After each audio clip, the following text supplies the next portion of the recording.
আরজিকর কাণ্ডের প্রতিবাদে রাজ্যের বিশিষ্টদের একটা বড় অংশ মুখ খুলেছেন, মিছিলে হেঁটেছেন। তবে পাশাপাশি প্রতিবাদে সামিল হয়েও তাঁদের একাংশকে কটাক্ষের শিকার হতে হচ্ছে।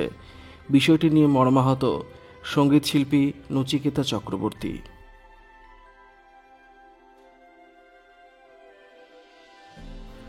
14ই আগস্ট আরজিকরের ঘটনার প্রতিবাদে সমাজ মাধ্যমে নিজের লেখা একটি কবিতা পাঠ করেন নচিকেতা। মা তুমি এসো না শীর্ষক এই কবিতা ছড়িয়ে পড়তেই নচিকেতাকে নিয়ে শুরু হয় ট্রোলিং। নচিকেতা বললেন, প্রথম প্রতিবাদ তো আমিই করেছিলাম, কিন্তু এখন দেখছি কারো পক্ষ নিয়ে প্রতিবাদ না করলে ট্রোলিং শুরু হবে।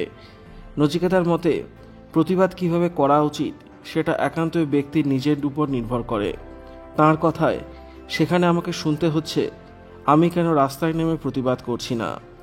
বাঙালির চেহারা আমার দেখা ছিল না। সিঙ্গুর নন্দীগ্রাম আন্দোলনের সময় পথে নেমেছিলেন নচিকেতা। সেই প্রসঙ্গ উত্থাপন করে তাঁর বক্তব্য, এত বছরের রাস্তায় নেমে আমার সারা শরীরে ধুলো জমে গিয়েছে, এখন বয়স হয়েছে। তাছাড়া আমি তো কোনো রাজনীতি করি না। প্রতিবাদ মিছিলে হেঁটেছেন এমন ব্যক্তিত্বদের নিয়েও ট্রোল হচ্ছে বলে মনে করিয়ে দিলেন নচিকেতা। উদাহরণ হিসেবে তিনি অপর্ণা সেনের নাম উল্লেখ করলেন। নচিকেতার যুক্তি, আসলে ওরা সমাজ থেকে শিক্ষিত মানুষকে সরিয়ে দিতে চাইছে। বৃদ্ধাশ্রম থেকে শুরু করে নচিকেতার একাধিক গানে প্রতিবাদের ঝলক মিলেছে। আরজিকর কাণ্ডে মানুষ যে স্বতঃস্ফূর্ত প্রতিবাদ করছেন তা দেখে আপ্লুত শিল্পী। তবে নচিকেতার আক্ষেপ, 31 বছর যে বাঙালির জন্য নিজেকে সঁপে দিলাম, সেই বাঙালি আজ আমাকে ট্রোল করছে। আমি সত্যিই দুঃখ পেয়েছি। আরজিকরের ঘটনার পর 20 দিন অতিক্রান্ত। বিপরীতে প্রতিবাদ আন্দোলনে রাজনীতি ক্রমশ অন্যদিকে ডানা মেলছে বলে সিঁদুরে মেঘ দেখছেন নচিকেতা। তাঁর পর্যবেক্ষণ, নবান্ন অভিযানে ছাত্রদের আমরা দেখেছি, তারপর বাংলা বন্ধ, পুরো বিষয়টির মধ্যেই তো রাজনীতি ঢুকে পড়েছে। চিরকালই দেখেছি এই ধরনের সামাজিক প্রতিবাদের ক্ষেত্রে একটা সময় নজর সরে যায়, সেটা হতে দেওয়া যাবে না। আরজিকর কাণ্ডের তদন্ত এখন সিবিআইয়ের হাতে। সুপ্রিম কোর্ট সেখানে নির্দেশ দিয়েছে। তারপরেও রাজ্য জুড়ে হিংসা এবং ভাঙচুরকে লাশের রাজনীতি হিসেবে আখ্যা দিতে চাইছেন নচিকেতা।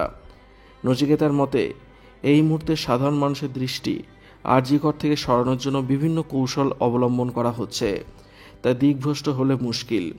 নচিকেতা দ্রুত ন্যায় বিচারের পক্ষে। বলেন, কেন দেরি হচ্ছে বুঝতে পারছি না। সাধারণ মানুষ সরকারি হাসপাতালে পরিষেবা পাচ্ছেন না, তাদের সর্বস্ব দিয়ে বেসরকারি হাসপাতালে চিকিৎসা করাতে হচ্ছে। তাই দ্রুত বিষয়টার নিষ্পত্তি হওয়া উচিত। তবে সাধারণ মানুষের উপর সাংস্কৃতিক প্রভাব কাজ করছে না বলেই মত নচিকেতার। তার যুক্তি, আমি তো মানুষের বোধের উন্নয়নের জন্য গান করেছি, কিন্তু দেখলাম মানুষের বোধের কোনো উন্নয়ন হয়নি।